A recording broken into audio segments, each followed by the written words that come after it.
Hello, dear friends. Thank you for joining the Spiritist Talk series promoted by the United States Spiritist Federation every Saturday morning at 11 a.m. Eastern Time. I'm very happy to be here to host this talk this morning by Mark Magalhaes, who will be leading our live with the theme Spiritual and Physical Pathogens of Disease. Before we begin, I would like to take a brief moment for some announcements. Firstly, there is a podcast like series every week, and it's entitled Psychology and Spirituality, a bridge to a better life based on the works by Joanna De Angelis. A new episode will be aired every Friday at 7 p.m. Eastern Time. The Psychology and Spirituality weekly talks are based on the works of Joanna De Angelis and will offer a safe space to confront, compare, correlate, and expand spiritual concepts from a psychological lens, bringing insights, practical tips, and real world advice to help you lead a better life.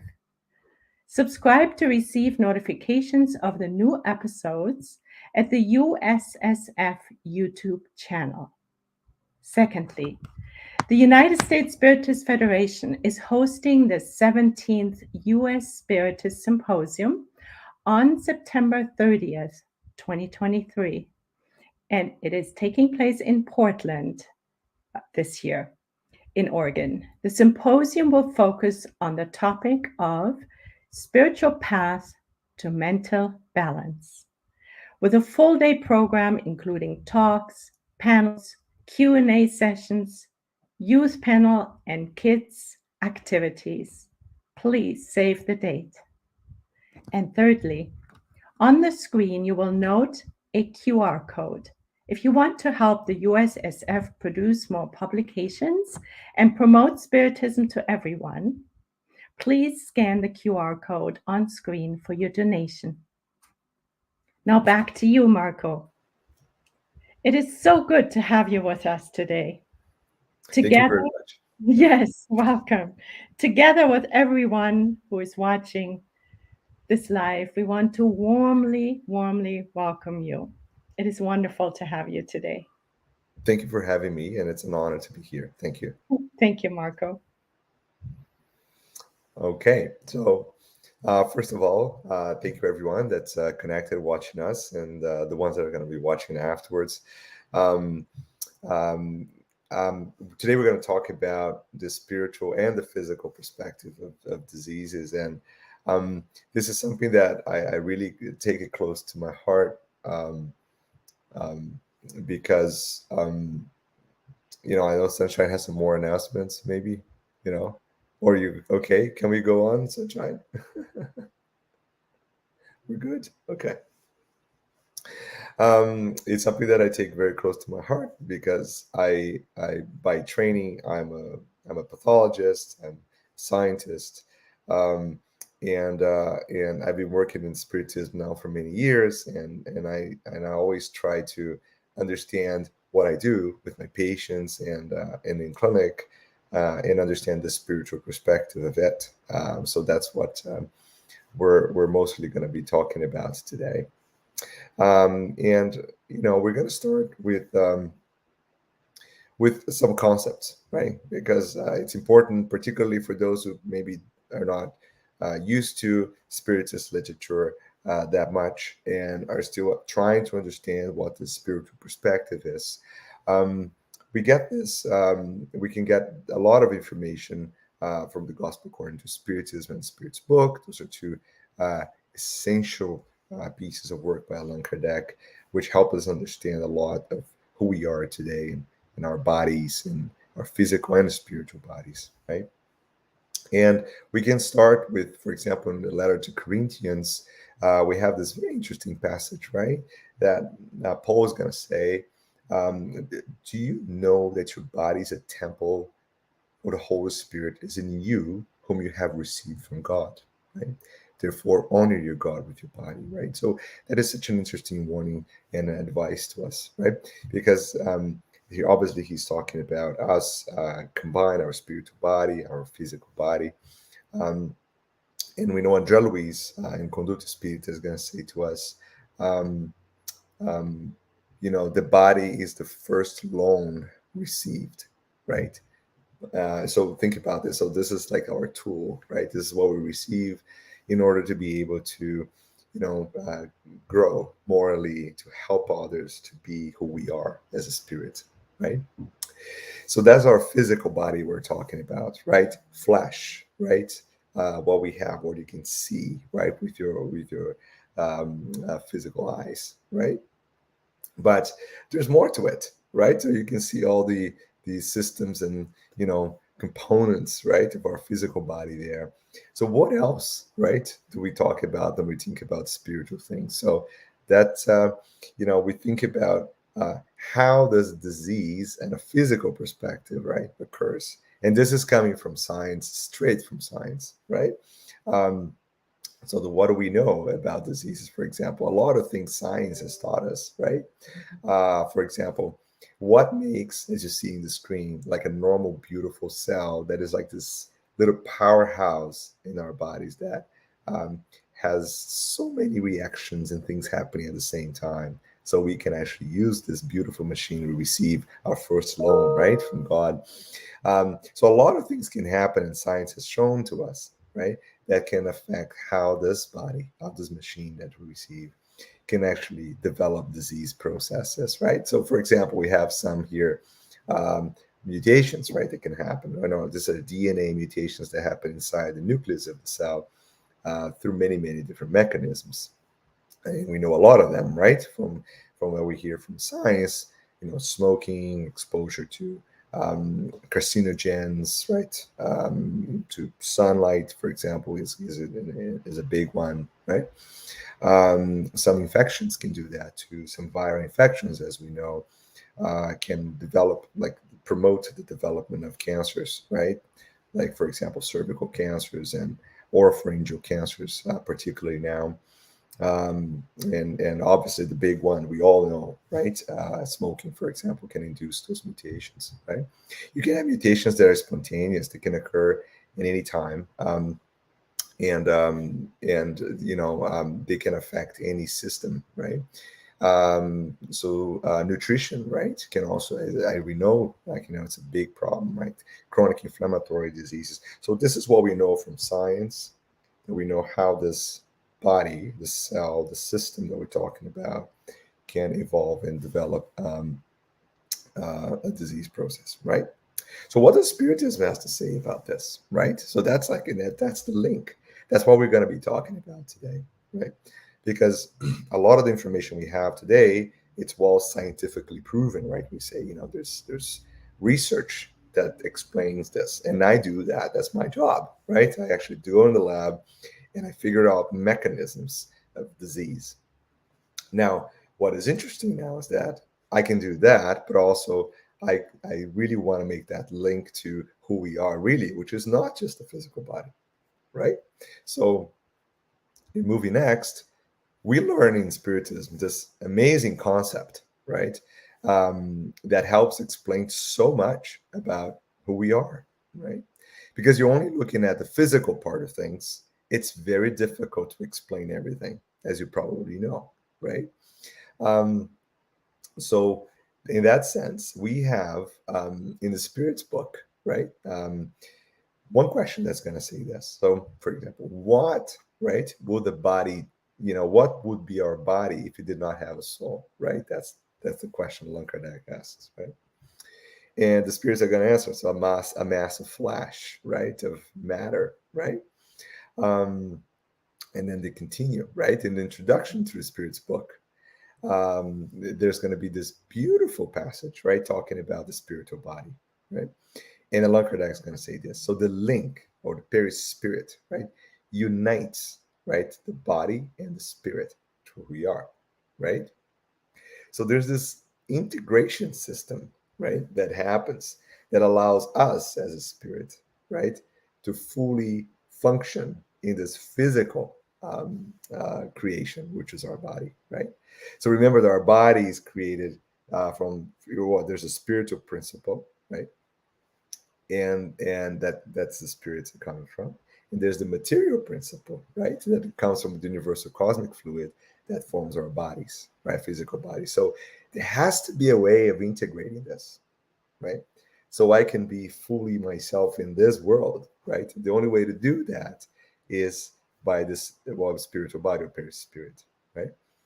So and Allan Kardec, if you, I really I think it's important, particularly if you don't understand a lot of this concept, you can read the introduction to Spirit's book, because Allan Kardec will continue and say the spirit retains the perispirit or the spiritual body, right?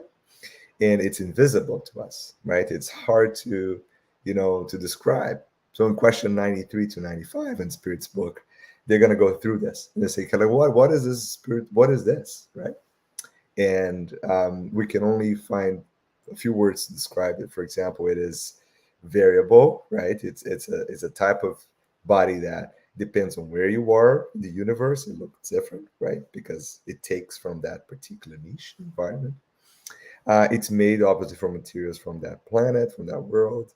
It is invisible. It's kind of vaporous phase, so it's hard to determine the shape and the size and the looks of it. So what is it important? Because it can change, right? You can change shape, you can change size, you can be dense so you can see it, you can be less dense so we don't see it. There you go. So now we can start to understand a lot of things, right? And most importantly, it is the connection, right? That's really what's going to connect our physical body, right? What we just talked about, the disease mechanism from science to basically who we are as a spirit, right? So now that we know a little bit more about the spiritual body, right? How can we make that connection? Right? And Allan Kardec, again, is going to explain to us again in the Spirit's book, question 135. Right? So humans are composed of three things, very didactic. This is our Professor Kardec, right, talking to us. And I really apologize. I might be losing my voice. So we're going to have to, have to bear with me, right? um, so first, the body of material body, right? The physical body, similar to that of animals, right? To obviously whoever living form that's in this planet, right? That's what science is explaining to us very well, right? The second is the soul or the spirit, right? Which incarnates in the body, which is actually who we are, right? And the third is the link, right? That unites these two, right? So everything we're going to be talking about today is really focusing on that link, right? Because that is really this incredible information that we have now that one day will make way into conventional science, right? Streamlined science, because that will help us understand most of the current issues that our biological sciences cannot explain completely, right? All right, so let's keep going, right? So for us to understand um, that connection, right? There's a few things we need to remember. So this is a representation of a cell, right? A single cell, right, in our body, and we have billions of those, right? That's how the tissues or organs are all formed, right, by specialized cells. So what Allan Kardec brings to us, and most importantly, what André Luiz brings to us, is that our perispirit actually connects to every single cell in our body. So it's a tight connection. There's this beautiful connection represented here on the slide. And that connection, it allows, right, our physical body to show, right, what our perispirit and our spirit is carrying or is thinking, or the issues that we had before, or anything that has to happen, right, in this incarnation will go through that link, right? The perispirit will carry that over in a cell by cell basis into our physical bodies, right? So why is that important, right? So this is now from Evolution to Worlds, chapter 5, right?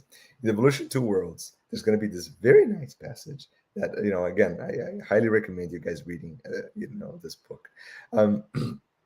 So not only they're connected by cell by cell, right, the perispirit, the physical body, but they have this, they call it this structural plasticity. In other words, like it's a dynamic connection, right?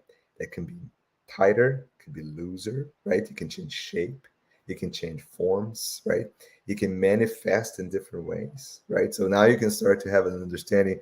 Well, when I'm sad, when I'm happy, when I'm sick, when I'm, your body shows, right? And that's why, because your perispirit is actually sending that type of vibration directly to every single cell in your body. And if you start to think now, well, wait a minute, if I have a disease on a particular organ or system, what does that mean? It means that your perispirit, through those cell to cell connections to your physical body, again, is manifesting whatever incarnatory planning or whatever issues and vibrations that you carried over on a perispirit from previous experiences, or even something that is planned for this experience, will be carried over to that particular area of your body, right? Um, so, André Luiz continues and says, the cells, they are under the regulation of the spirit. So your physical body, obviously, is under the regulation of who you are, the spirit. And that connection is happening through perispirit, through the main key points of connection, right? For example, the coronal link, for example, goes through your brain, your neurons, connect to your cells, right? So, the and I'll read from André Luiz, right? They say, the cells, when they are adjusted to this environment, right, it demonstrates the natural behavior of the operator, in other words, the spirit. So the cell is being directed directly, right, from the spirit. And that means, in under this order, right, it communicates to one another, and it communicates to our physical body and to the world, right? So it is an interesting connection, right? If we learn that connection, again, it makes it a lot easier for us to understand a lot of things, right? Okay, so we learned that we have a physical body that science explains to us, beautiful organs, amazing system, incredible design by our creator. And then there's this link with who we are, the spirit that can manifest itself through the body, and depending on all the things we live through, all these experiences and who we are, our body changes, right? So we can look different. So we can change the DNA in our cells when our body's being created, of course, right? We can do it as a spirit, but also we have assistance from during the incarnatory process, as we also know from the André Luiz. It's going to help form and shape, right, those connections in every single cell. So one of the, now I'm talking about my scientist hat now. So one of the things that are very interesting in biological science is that, at the beginning we thought that everything could be explained by a single DNA mutation, right? You change it a little bit, change the expression of a gene, you do a mutation, translocation, any type of rearrangement of the DNA will lead to changes in the body. They'll, for example, make you look tall or not, or your skin color changes, your eye color changes, and all of this, right? But science is such an interesting thing. So, for example, the concept of races, right? That's an interesting one. And that comes from the premise that when we look at another person, right, they may look different from us, right? And because certain traits are carried over in particular areas of the world, then we tend to think that, well, those are different races, right? That's how humanity evolved. What is quite interesting to know, though, is that in humans, the differences in the DNA sequences, right, between two individuals are so tiny that other species that look identical to the eyes have 10 to 100 times more differences, right, in DNA sequencing, and they look identical. A good example, like penguins, for example. If you look at penguins, they look almost identical to all of you, right?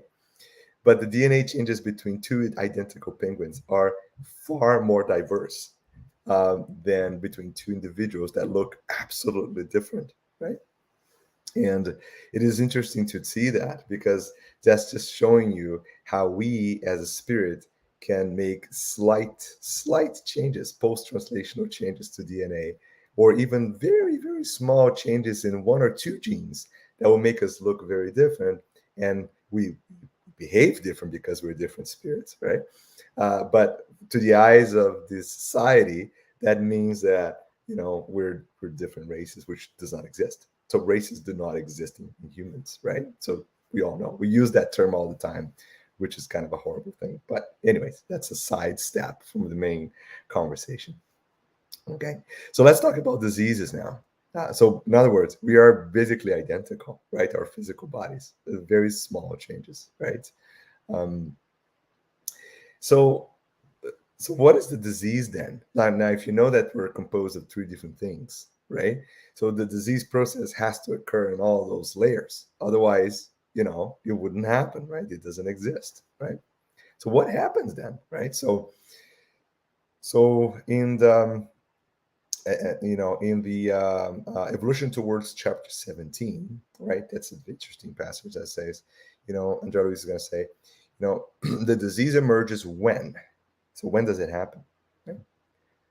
Patience, or us, right? Without humility, patience, and spirit of service and devotion to God, cannot assimilate the benefits of the divine currents, right? Of the divine love that circulates through all of us, right? Stimulating the maximum existence of Earth, right? So, see, the disease process really starts way before you can see it in the physical body, right? By the time you're seeing your body, it's already installed there, right? Before, right?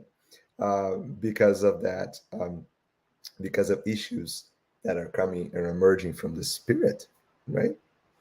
So they do manifest themselves through your body. And we can, in science, in medicine, in pathology, in my case, I can look at a slide and I can look at an organ and say, oh, this is a disease process. And I put a name on it, right? That's my job.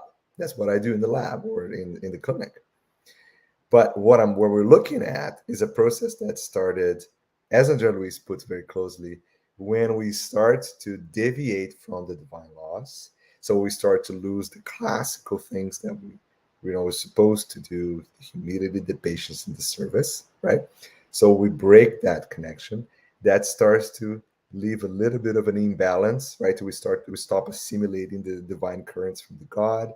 It starts to, and our mental energy starts to vibrate in such a level that's going to start to change our perispirit, right? So that creates this little cloud of energy that goes through perispirit, and the perispirit will actually push that through our physical body, and then we start to see diseases. Now, there's a mechanism for that, believe it or not. There's actually a mechanism that's described by André Luiz.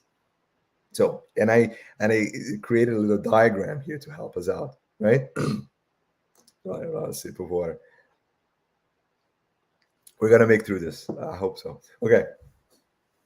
So what is the mechanism then? So André Luiz said, almost all of the diseases appear secondary to the phenomena over unhealthy zones of predisposition in our perispirit, right? They form over, and they that imbalance, right, can rupture, can separate, as you can see here, this point of connections between the physical body and the perispirit, right? This rupture, this lack of continuity due to that zone of unhealthy vibrations and unhealthy predispositions, um, by creating those breakpoints, right? It allows that your physical body to start to show an imbalance in that mechanism that keeps it going, right? So that will lead to, for example, DNA mutations, infections, right? Organ dysfunctions, right? And that can happen in very specific areas of your body, right? So there you go. So the mechanism of the disease from the spiritual perspective is really an imbalance, or this unhealthy energies that we accumulate in our perispirit, right? That will manifest themselves in those breakpoints or just disruptions, I would say, with the spiritual body. And that's by André Luiz. Okay. Now you can imagine André Luiz saying this, like, in the early 1900s, right? You can imagine the pushback, right? From thinking something that is so incredible, but we're barely starting to understand that, right? So what else? So that is the process. Now, André Luiz gives us examples, right, in the evolution two worlds. So what he say, for example, is that infectious diseases, and he gives example of tuberculosis, right, which is still going on in the world till today, right? Bacterial endocarditis and all these diseases, they're all, again, manifestation of that dysfunction, right? So this is what he's going to say. So once a dysfunction, right, between the perispirit and the spirit and the physical body has been verified, the entire area is affected by this. It becomes susceptible, right, to infectious processes, to DNA mutations, right? It becomes unguarded, unprotected, if you think that way, right? And they lose the ability of regenerating or repairing themselves, right? Now, as you can see in the little diagram here, the sequential steps from you see on the left side there, your spirit, which doesn't really have a shape or size or form. I'm just recreating a body just so you guys keep perspective. But the spirit we can't really tell kind of how it looks, right? The perispiritual body, which has somewhat of a shape of your body, but not necessarily is very dynamic. It doesn't look exactly like a body. It can change shape and size and forms and colors. And it's very malleable, right? And then your physical body represented in orange here, which again will be the last step of that disease process, right? As you can see here, right? So if you look back at the disease mechanism that we just talked about, so just going over one more time, and I love diagrams, as you can tell. Yeah, I think that's from my teaching background in university. So you have interesting processes that you can explain now, right? Because before, if you don't, you may not be familiar with this, but from a science perspective, right? And I think there's a question about this. Luis is asking a question about this, which was very timely, right? So DNA mutations are not randomly. Yeah, they're not. Like they're really not. So sporadic mutations that are induced by UV rays and things like that. Yeah, they're somewhat random from the eyes of science, but they tend to occur in clusters, right? They tend to occur in area. We know that now, right? There's a lot of changes that tend to cluster around pathways, and I think, and I don't have a scientific evidence for that because our science cannot test that. We cannot test that hypothesis today. But I believe that, specific areas of the perispirit will channel that damage, right? Will allow that type of mechanism, like a specific pathway, to be mutated in specific areas of the body. And I think that's induced or guided by us as spirits, right? But that's too complicated for 1 hour lecture. We can go back to it. But now, what we can explain now, for example, is why do when we come back and we're tiny little babies and it seems like, all of a sudden we're hit with a particular disease in a particular organ that kind of came out of nowhere, right? So that helps us explain that now, because the perispirit, as we just talked about, will carry over, right? Those areas of disruptions, right? That are accumulations of the vibrations and the actions and whatever incarnatory planning we're having for this incarnation. It's carried over, right? As you can see in the diagram, from one incarnation to another incarnation. And it could be a damage that I inflicted on my own body, right? By abuses, by vices, by actions, by thoughts, like all of those things generate these areas of imbalances. And this will manifest in specific areas of our body. Like we have so many examples in the literature, right? For example, we have, many stories that André Luiz brings to us, right? For example, that you have, the in between two worlds, like you have And you have the story, for example, someone who consumed poison, right? That affected the throat, and then they eventually discarnated because of that, and then they come back, and then they will have manifestations of inflammatory diseases of the throat that are life-threatening, right? When they come back, right? So that happens all the time, and that is carried over by the perispirit, right? And then when the perispirit, when we incarnate again, the body's actually, it will almost like filter through, right? That type of energy that we're accumulating in that particular area of the body, right? And that would actually lead to the mutations or to the DNA pathway changes, right?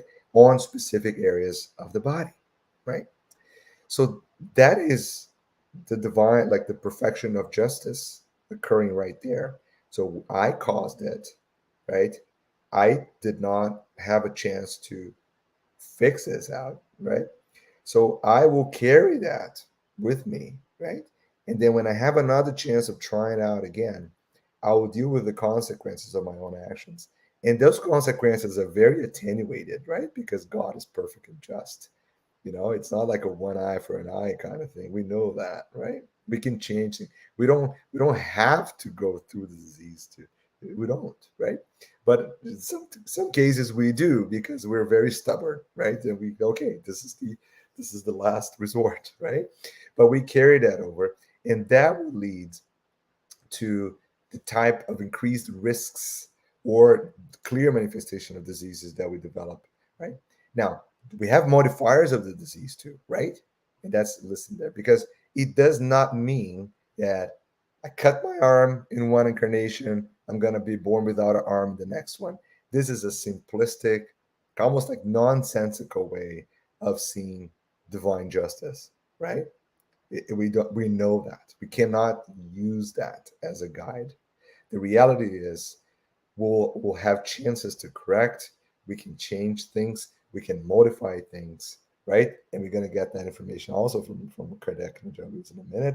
But we do carry a risk, right? And the risk is modulated by us. So we're in the driving seat all the time, right? Because we know that even if we carry a mutation, we're actually not necessarily going to develop a disease because of those mutations, right? And we have examples actually in science that prove that, right? So there are several studies now that have looked at patients that had violent deaths, right? And they look at the bodies afterwards for signs of disease. So one of the interesting things they found is that in many patients who actually discarnated for other reasons, right? They found, for example, circulating tumor cells. They found, evidence of diseases that were actually not manifested, right, in the physical body. So think about that. So the individual, for example, probably had some of those areas of imbalances in the perispirit that manifested in parts of the body, but they were able to manage, and it did not develop into disease, right? Not everything will develop into a disease, right? But in spiritism, sometimes we kind of try, when we start to learn that, well, there's something happened, we have to pay for it, kind of thing. We're responsible. We're going to come back. We're going to deal with it. Yeah, but we overdo it. In other words, we start to think that, oh, everything that happens is going to have something. There has to be an explanation for everything that happened before. Calm down, right? We need to calm down because things are 10 million times more complicated than we think, and we're just barely getting like a little sense of it. And the reality is that we're fine. We're assisted all the time. Look, he's always there connected to us, right? But we now explain, right, why certain bodies are born with different things. And that is a carried over from the perispirit, right? Or increased risks, right, in general. Okay. So in reversion to words, André is going to continue and say this. So when synergistic work of cells in a particular tissue, right? The tissue disrupted, right? They can evolve into diseases and cancer and all the things that we talked about, and mutations, right? But symptomatic and asymptomatic, diseases with or without symptoms or manifestations, right? They can be stabilized or they can be promoted according to the dispositions of the mind. So yes, we still have control. Those are the modifiers we talked about, right? Um, there are this the effort of readjustment, according to André Luiz, is the defense against the development of certain processes, right? So if we work on that improvement of ourselves, we can modulate the process of disease that's going to show up. Does that mean that we're not going to have any diseases? No, it does not mean we're not there yet, right? We still have a lot that we have to deal with, right? Because of the stage of evolution that we are now. But yeah, but there will be one day that we don't have to go through any of this. Oh, 100%, right? I don't know when. Don't ask me. It's going to take a long time. And for me, at least, oh my God, I don't want to think about it. But it'll take some time for sure. Okay. All right. So I'll give you an example now because again, I'm biased and I like pathology. Okay. So these are two. So this is a good example. So this is on the left side is a slide of a normal bone. So it's a nice cortical bone. A nice lamellar bone with bone marrow around it, those little cells. And on the right side is a bone in the same area, but now this is a disease called osteosarcoma, which is a horrible bone cancer. So just to see how the cells look so different, so disorganized. So there's this loss of coordination, loss of controls, right? The cells lose control of how they grow, what they do. They become completely disorganized, right?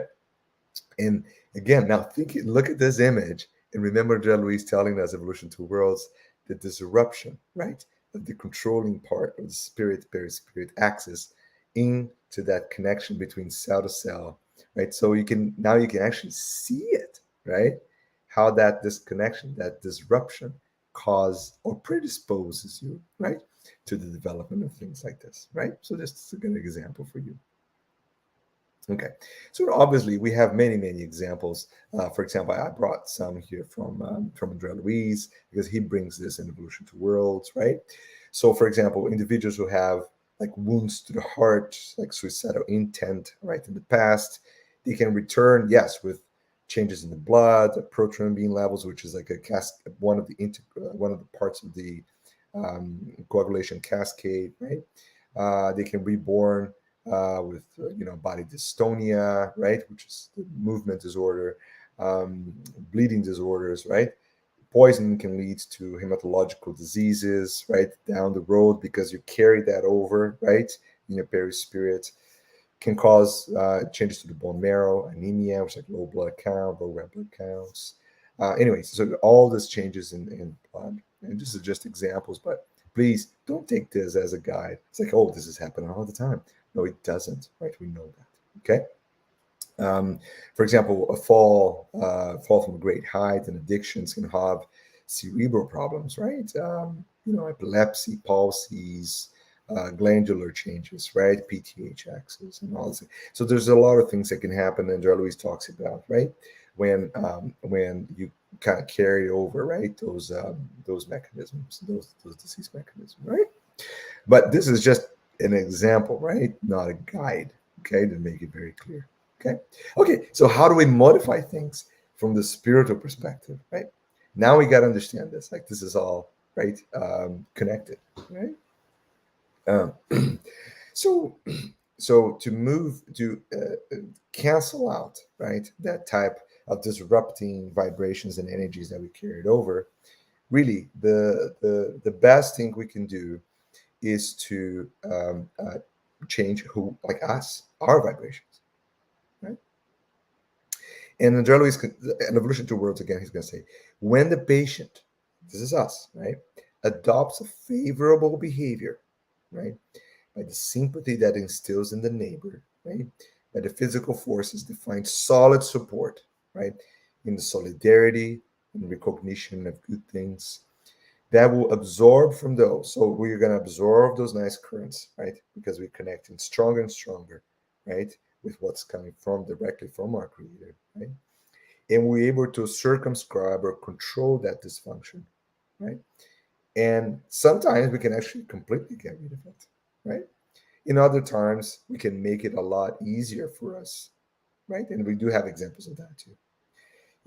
someone who was planned out to be born with a catastrophic, life-threatening disease ends up with a little, tiny little change in the body, right? We still complain though. It's like, oh my God, I was born like, this way. But it could have been 10 times worse, right?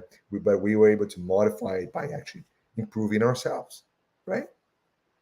Now, this is an interesting point. And I'm going to move to the next slide so you guys can see it. Um, so the favorable behavior, right, that we're talking about includes, sympathy to others, living the righteous life, right, as we describe in the Gospels, right? Loving your neighbor, loving yourself. Like those are the things that are said constantly, right? But are acted on sparingly, right? So, and I think this is one of the issues that we found out we've done something, or we are like this, and we recognize it. But then the next step is the hard one, right? The modification, right? So that's where we are right now, right? And charity, and we know all of this. So in Evolution Two Worlds, uh, there's this very interesting concept that André Luiz is going to bring, and he's going to say this. Um, so constant goodness, and I got to make it clear. There's a word constant there. So it's not goodness like it's like I'm doing all these bad things, right? And I go on the weekend, and it's like I'm going to help one person, right? And you go, it's great, thank you for doing that. But listen, like this has to be a constant behavior. That's what André is telling us, right? So constant goodness generates constant goodness, right? Forward movement. And that while our untiring movement, in other words, is constant, relentless moving towards the good, right? Continues, right? All the evil that's piled up on us is attenuated gradually. So it's like math, right? So the more you added these positive changes, the more you cancel out the negative things, right? Although it's not a one-to-one ratio, right? Sometimes that can be helped, that can be rebalanced in our favor, right? So it continued to the point that, listen, Jelly is going to say, without the express necessity of resorting to the help of disease. What is André Luiz talking about, right? The help of disease. Yes. So he's now touching onto something that is really the most important piece of information of today. That disease is actually part of the cure. I know it sounds completely crazy, right? But the reality is, right, when a disease is manifesting in your body, it means that this is like a filter, right? This is where you're cleansing out, you're leaving the consequence. You're actually feeling it. So it's a part of the cure. In other words, you're being cured spiritually through the process of the disease. Now, do we have to go through it? No. Do we have to suffer? No. Sometimes we go through hard things. Yes, those are trials, right? What we have to understand is this is part of the cure process, right? And as André Luiz says very clearly, without the express necessity of that help, we can still do things, right?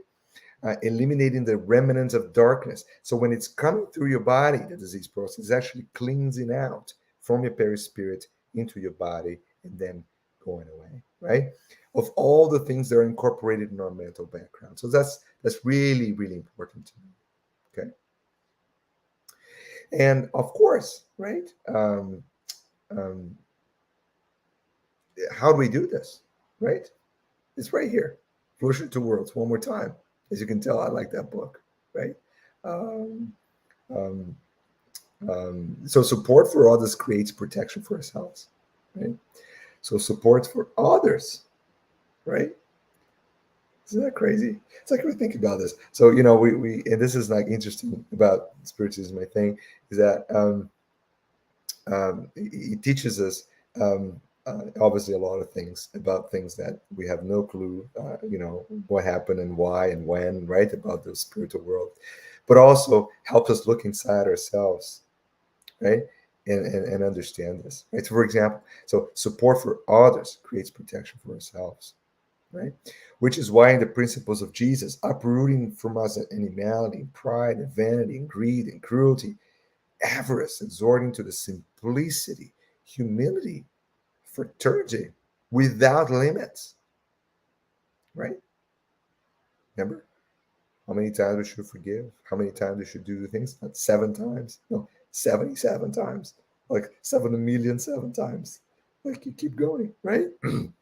That's what Jesus told us, right?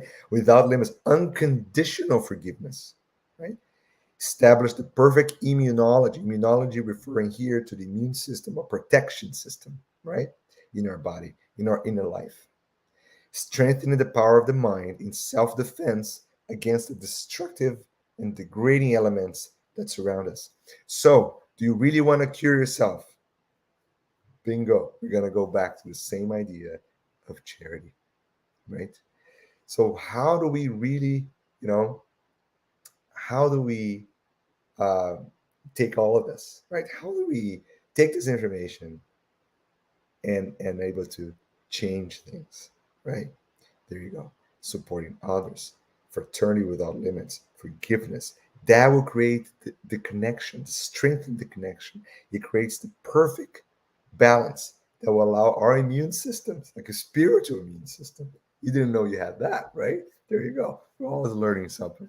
So to protect ourselves against those degrading effects, right, that will manifest themselves through a disease process, right? So we have the formula. It's fantastic. Okay.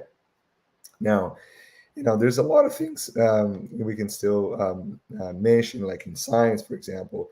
There's there's like this is a trend that's increasing, and I'm very happy to talk about this. Um, there's this massive amount of information that now showing that altruism has an enormous amount of positive effects in health. See, now this is our science catching up to that information I just gave you about André Luiz, right? So we know altruistic behaviors are associated with better health outcomes, right? We know that some small studies have shown that private prayer can actually lead to some benefits. There's a review by Dr. Marlene about this, right? And I'll show you, for example, this is just one of the reviews that she shows.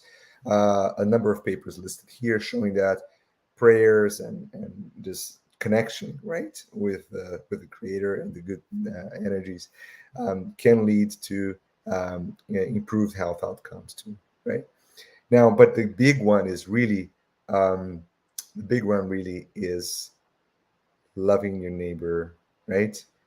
Charity, helping others. This is really what are going to make a change, establishing that connection, cleaning our perispirit, right, and allowing that that we live an incarnation, like a life, without going through the necessity of the help of disease, as André Luiz spoke to people. So the bottom line is that we have many ways of curing ourselves. That is a slow process that requires us to change who we are, right? Morally speaking, the evolution of the person, of the spirit, right? Of implementing, good actions, good changes, right? That will slowly, right, take over and balance out the other things we've done in the past. And then we'll continue that road, right? That will take us to where we want, which is that could be more and more perfect, towards perfection, right, of the spirit. And in instances that we can't do it, right, we actually have this, André Luiz said, the help of the disease process that will expedite that process by allowing that energy to be purged, like purged through your perispiritual body into your body, and then you get rid of that, right, through the alternative process that we call disease. And when that is happening, really, this is the cure, right? So actually, yes, the disease is actually the cure for us as a spirit. Okay, so so that's all we that's kind of we end there. So thank you all for this time. We're gonna have some go through some questions now. This is the reference for today if you want to look at it. And Luis, do you want me to just go through the questions on the chat? I can do that. Or oh yes, Thank you so much, Mark. you're My welcome. goodness, we're blown away. So much vital information, and we just wish the medical profession and the majority of people on this planet would know what Spiritism offers and what you offered in this talk as a pathway to navigate disease in a more fully embracive, holistic way. And it seems so novel, and yet at the same time, I'm reminded of Socrates, who, an ancient wise man, and he actually told us the same thing. He said, if doctors fail in treating disease, it is because they treat the body without the soul. And because if the whole is not well, so it is impossible for the parts to be well. And yet we haven't listened yet. And Jesus, of course, supported the same thing and what he modeled. So thank you so much, Mark. You're welcome. Wonderful, wonderful. And I'm sure we will have some really good questions for you. Are you ready? Yes. Yeah. So here's number one by Violet. I Mhm. had knee issues. I started complaining about it. And one day, a voice coming from my ear. She heard a voice coming from her. You could have been born in a different body. I stopped my complaining right away. Disease is a cure. What a strange concept. It is. Yes. I still struggle with that one. I think I'm understanding a little bit more of it now, but obviously, when you start thinking about it, like we tend to be very we tend to focus on very short-sighted, narrow period of times, right? So if you take the entire existence and you condense it to your disease, then it makes no sense. Like everything is catastrophic. It cannot extend its concept, right? If you're able to take your vision and your concept of time and expand it to your existence, which is actually enormous, right, compared to where you are right now, then the concept makes total sense, right? But again, it's well known that when we're going through a process, it's a lot harder for us to think outside of that process, right? So if we're stuck in a work and doing something and there's like all these tumultuous things happening, it's very difficult for you to step out of it and say, okay, what's happening there? You can't, right? Because you're kind of surrounded by it, right? That's the same thing when we're all going through disease processes. It's very hard to step outside of it and look from the outside vision and get a better perspective of what's happening. But the reality is, it's one of the most amazing concepts because it allows us to understand more the perfection of the divine justice, right? But again, only if we're able to extrapolate that to existence. In other words, think about this. You're going through suffering now from this visual, from the physical perspective, right? But then when you discarnate, you may discarnate from that disease, right? Because that does not mean that if you pray a million times, it's gonna go away. Because that's not divine justice, right? But it will help you, 100% will help you, right? But you may still have to go through that. But then you come back next time, you got rid of all of that. Like you're done, right? So all you have to do is expand a little bit, like a few existences back and a few forward, and it is very easy to get the concept, right?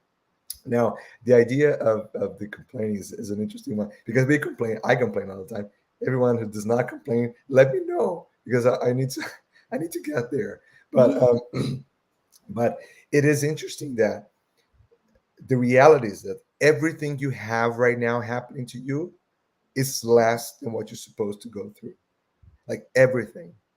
Like there's nothing that will be worse for you than what was originally planned or thought or done.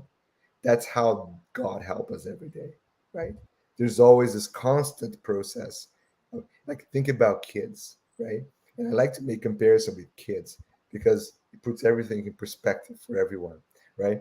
So if your kid does something really, really bad, right? And you're very upset. It's like, oh my God, my kid's like doing whatever, right?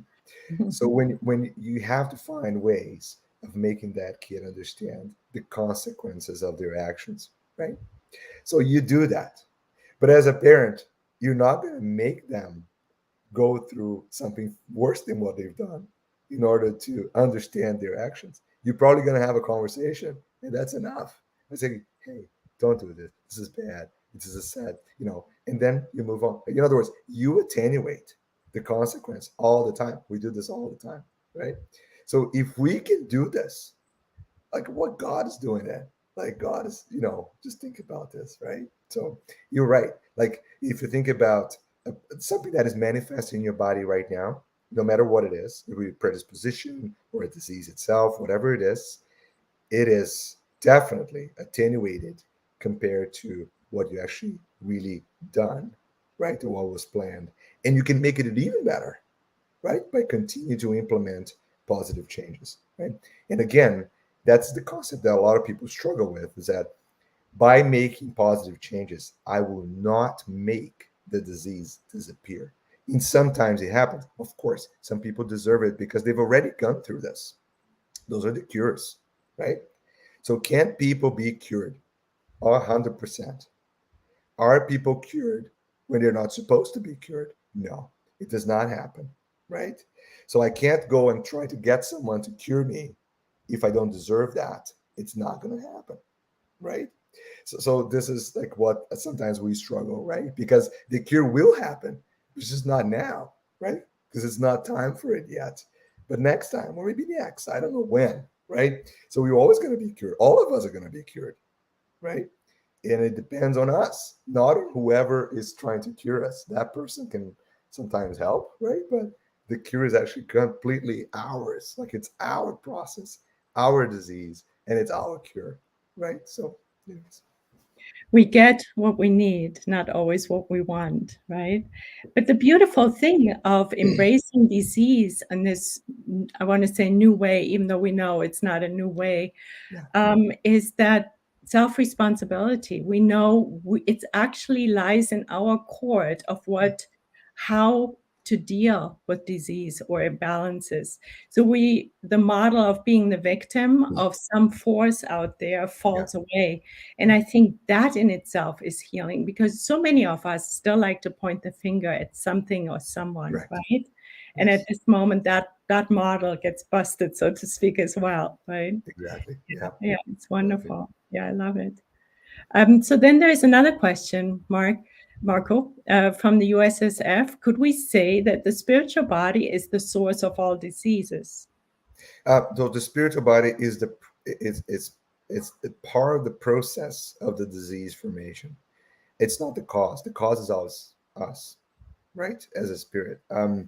But now, from a biological perspective, yes, from a biological perspective, the connection between the perispiritual body to a single cell, right, is the essential link that is disrupted in the process of the disease manifesting. So that process, it does happen, but it's a part of a much bigger process, right? That it starts in the spirit. So it always starts on us, right? So nothing happened in the perispirit without us, right? Because that's kind of how it starts, right? In other words, we can modulate what happens in the perispiritual level, energetically speaking, right? Or vibration speaking. And then, depending on that modulatory process, whatever is going to manifest in the body, then is a link between the perispirit and the body. But that's always driven, right, by who we are, if it makes sense. So basically, there's a kind of 3-step mechanism, right? So we can stop it at any time, right? We can stop it at the source, which is us, right? We can modulate it from the source to the perispirit by implementing positive changes, right? Through prayer, actions, and everything you think about. And we can stop it at the end if with the blessing of medicine, right? That will attenuate the process from the body's end, right? But we have to go through the process, though. Even if medicine is curing us, we still went through the process. So, in other words, it's still a cure. It still counts, right? So, medicine is not getting us rid of anything really. Like, medicine is acting to complete the process, right? And sometimes medicine is going to come from the body side and is not going to work, right?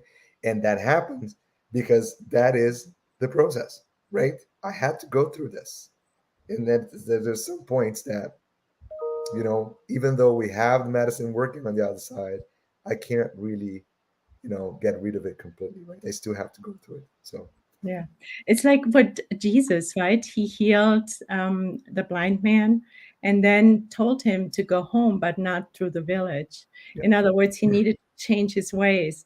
So if we could see just for this example, as Jesus as Western medicine, but we still have to not go back to our old ways correct. and make the change on the soul level. Yeah. Yes. Yeah, it's beautiful. It's really looking at disease and the process from a reverse point of view Yeah. compared to what medicine does, And right? correct. Yes, the other side. Yes. Yeah, because it's always we think disease comes from the body, but it Yeah. doesn't. Yeah, that's really, yeah, that's so important. Yeah, thank you. Let's see. There's another. Adilson Arroyo, maybe.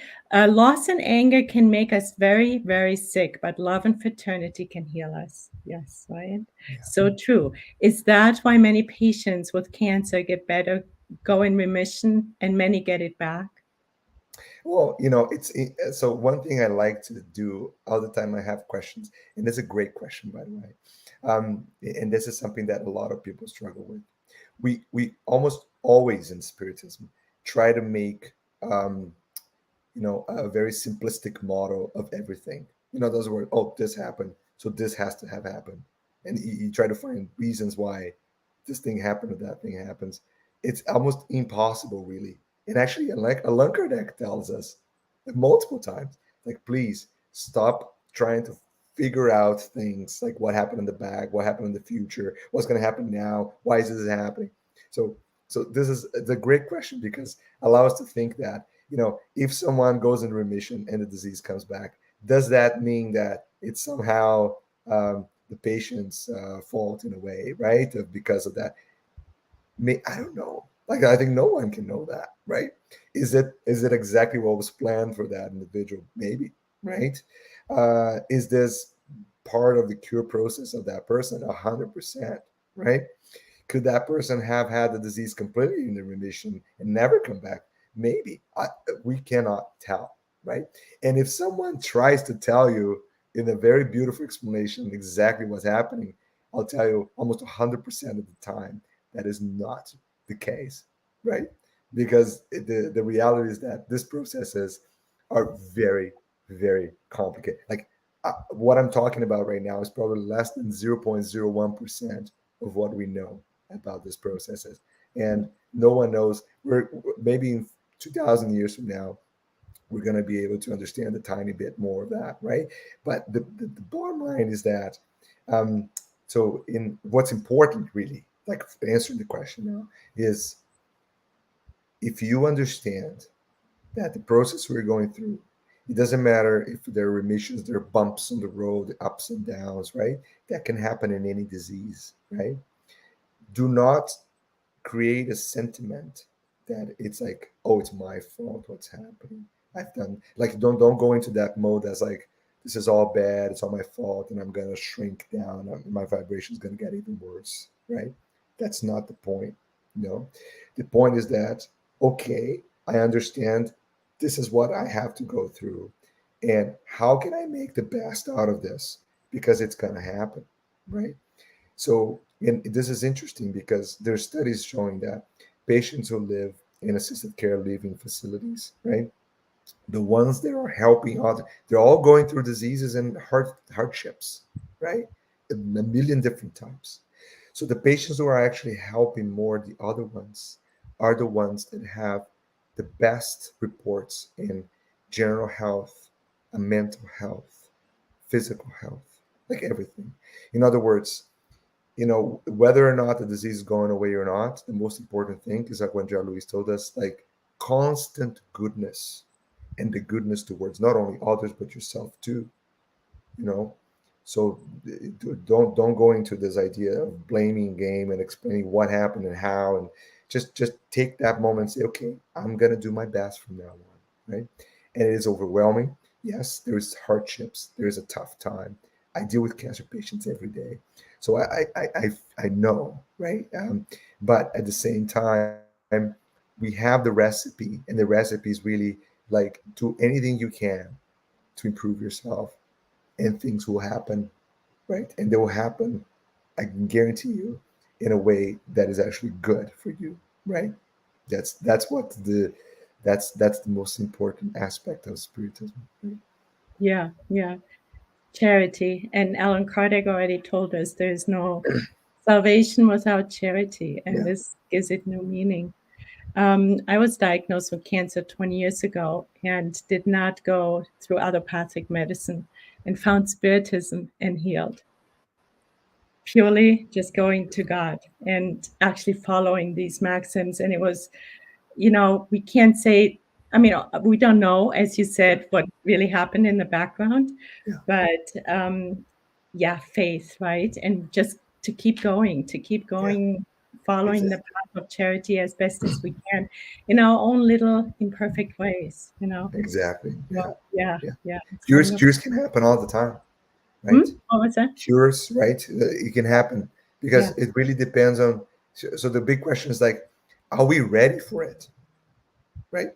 yes, If we are ready for it, it yeah, will happen, yeah, right? And you're exactly. a great example of that, right? Yes, yes, But we yeah. can't expect that it's going to happen all the time, right? I think No, that is the problem. Yeah, yeah, exactly. yeah. I'm daily grateful to Yeah, God, and yes, so thank you. So there's another question, Marco. yes, Would it be correct to think that genetic predispositions are buffered in the perispirit and might be brought over on a future life? yes. So any genetic changes that occur at the cell level, um, is actually directly coming from the perispirit, right? That's Mhm. exactly how it works. So because biologically speaking, DNA is like a construction material, right? It doesn't have intelligence on its own, right? I've done research on DNA synthesis before with a collaborator of mine, Karina, and basically, you think about Lego, like building blocks, right? DNA is like a ginormous building block, right? You can actually make structures out of it, right? Just like you do construction material. Mhm. So now it becomes important for the cell when that particular sequence means something, right? So in that sense, that sequence is brought over in our when our bodies form, right, by the gametes, like from both sexes, and that process, all of it, is guided by the spiritual side, right? Even before conception, right? The selection of the cells will be guided with the spiritual assistance, right? And the incarnatory planning will make small changes to that DNA content to manifest what we need in this incarnation. And that process is continuous. So our perispirit will actually translate information directly into a cell and make changes to the way that DNA is read, transcribed, and rearranged all the time, right? So yes, the perispirit is the source of that. In that process, it's the source of the DNA changes on a cell, right? Now, does that, so if that is cleansed out, filtered through the body in this incarnation, then we don't carry stuff for the next one. But if we continue doing the same thing over and over, then yes, then we'll continue to accumulate those, right? And then it's a hard time for it to get away. And then eventually, the only resort we have is to have a disease process installed, right? If you think about it, because we that filtering process is not enough, right, to get rid of that imbalance. So that's exactly what happens. Thank you. Yes, very clear. Yes. And I think there's one more question. Yeah. Would you say that making the practice of moral charity, as defined by Allan Kardec, the focal point of our lives, is the best healer of disease and best prevention? Yes. Oh, what 100%, right? And I think André Luiz is so clear about it. He said, constant goodness generates constant goodness, generates immunology for the soul, basically, right? Yeah. So we Yeah. think about this, you know, a lot of people is like, how do I boost my immune system? Right? People say that this is a question I get all the time. I'm like, oh, that's a good one. Like, how you boost your immune system? Right? You have to really change yourself, right? Because you really want to boost your immune system, you really have to practice constant goodness, and then you're going to boost the immune system. But not only the T cell, B cell that's circulating in your body, you're actually going to boost the one that's really important, right? Which is like how you protect yourself from actually acquiring that process in the beginning, right? So yes, moral, like abiding by divine laws, right? And particularly law of love and charity, like as you know, right? But abiding by the divine laws and practicing it, right? Not only saying, right? It's like, happens all the time. Me too, right? And say, oh, I talk about this all the time. And I go up there and something happens and I get explode, I get upset. And then it's like, oh my God, like, what do I do? And then I go back, I was like, okay, I can't do that. It's a process, right? But practicing it, or the energy that we put to implement it, which is that defines what a good spiritist is, right? That is what we focus on. And that is really what's going to cure us at the end, right? Not now. Maybe now I still have to go through a lot of things. We all do, right? But, how many incarnations forward now, we're going to look back and say, whoa, look at that. So, guys, I finally did it, right? I got rid of one little thing. So we do one by one, right? And that is really the moral compass that Spiritism is bringing to us. So if we have any doubts what God's laws are or the divine laws are, we know they're written in our conscience, in our hearts. And if we're still in doubt, we can pick up the Spirit's book, and the second half has them really through questions and answers so beautifully explained to us. So we know exactly what to follow. That how to remember to take the vitamin of charity every second, starting with our thinking, right, Marco? Yeah, exactly. Yeah. Yeah. Thank you so much. Thank you so much for your time and this beautiful, important, interesting, and clear talk. We know what to do. Thank you, Marco. And so next week, of course, we have another visitor, another talk. And that's August 12th. And again, at 11 a.m. Eastern Time. Please join us. And this time it will be Luis Vieira, who will be talking on the elemental spirits. So please join us again. And Marco, to complete this beautiful moment, would you be willing to do our closing prayer today? Of course. Yes. Thank you.